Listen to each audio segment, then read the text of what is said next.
ये वीडियो देखें फिर बात करते हैं। चाचू आप ऐसा क्यों कर रहे हैं? आखिर मेरा कसूर ही क्या है जो मुझे ही मेरे घर से निकाल रहे हैं? तेरा घर तेरे बाप का नहीं, ये मेरा घर है। अब मजीद मैं तुझे यहाँ बर्दाश्त नहीं कर सकता। चल यहाँ से दफा हो जा। अम्मी अबू के बाद आप ही है मेरा सहारा। अगर मैं यहाँ से जाऊँगा तो फिर कहाँ रहूँगा? आपके अलावा कौन जानता है मुझे इस शहर में? मैं कुछ नहीं जानता, तू जहाँ भी रहे। माँ बाप तेरे मर गए, बोझ मुझ पे डाल गए।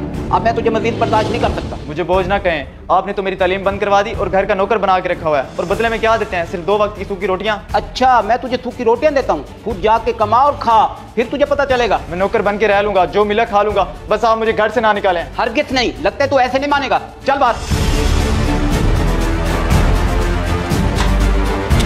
निकल जा। अबू आपने बहुत अच्छा किया इमरान को निकाल कर। वो मेरी चीज़ों पर गंदी नज़र रखता था, खासकर जब मैं कुछ खा रहा हूँ। बस समझ, एंड वो नजर नहीं रखेगा, जो दिल में है वो कर। अम्मी अबू देखे मेरा हाल।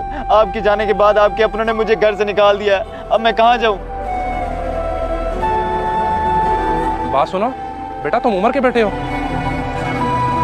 जी अंकल, मगर आप कौन है? मैं तुम्हारे अब्बू उमर का दोस्त हूँ, और जब तुम्हारे अम्मी अब्बू का एक्सीडेंट हुआ था मैं अस्पताल में मौजूद था। अल्लाह उन्हें जन्नत में जगह दे। आमीन। बेटा परेशान होने की जरूरत नहीं, मैंने तुम्हारी सारी बात सुन ली है और तुम्हें तुम्हारा हक दिलवा कर रहूँगा। और तुम्हारे जो चचा मैं उन्हें अच्छी तरह जानता हूँ। तुम्हारे वालिद साहब मेरे बहुत अच्छे दोस्त थे, उसके मुझ पर बहुत सारे एहसानात हैं। अब उतारने का वक्त आ गया है। अच्छा, क्या अंकल आप मेरा घर वापस दिलवा पाएंगे? तुम अभी इनको जानते नहीं हो, इस साइड से फैल हैं, ये कुछ भी कर सकते हैं। मुंशी यहाँ से हमने सीधा पटवारी के पास जाना है, जाके गाड़ी स्टार्ट करो, हम आ रहे हैं।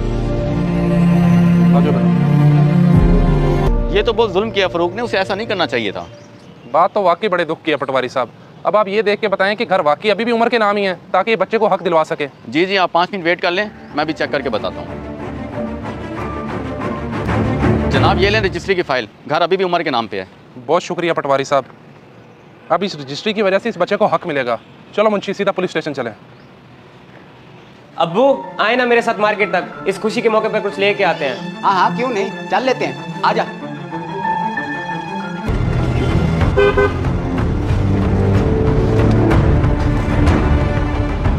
आए आए फरूक साहब, शुक्र हुआ आप इधर ही मिल गए। हम आपके घर ही जा रहे थे।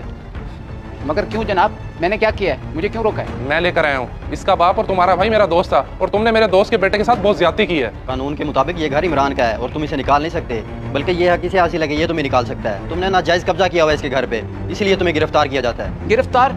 जनाब मुझसे बहुत बड़ी गलती हो गई, मुझे माफ कर दें। और इमरान बेटा, तू भी अपने चाचा को माफ कर दे, आज से वो घर तुम्हारा है। मैं आपकी तरह जालिम नहीं हूँ, आप मेरे अब्बू के भाई हैं चाचा। जो आपने मुझ पे जुल्म किया है वो आप पे मैं नहीं कर सकता। मैं आप सब लोगों के आगे हाथ जोड़ता हूँ, इनको माफ कर दें। मगर बेटा तुम ऐसे कैसे कर सकते हो? उन्होंने तुम्हें तकलीफ दी और तुम उन्हें माफ कर रहे हो। इन्होंने जो किया वो इनका ज़र्फ था, मगर मेरा ज़मीर ऐसे इजाज़त नहीं देता। मुझे रहने को घर मिल गया और क्या चाहिए। वाह क्या बात है लड़के, शुक्र करो फरूक, इसने तुम्हें माफ कर दिया। अब तुम इस घर में रहने का किराया दिया करोगे, समझे? वरना तुम्हें पकड़ने में देर नहीं लगेगी। इंस्पेक्टर साहब, उम्मीद है कि अब ये हंसी खुशी रहेंगे। और बेटा कभी भी कोई मसला हो हमें याद कर सकते हो। चलो।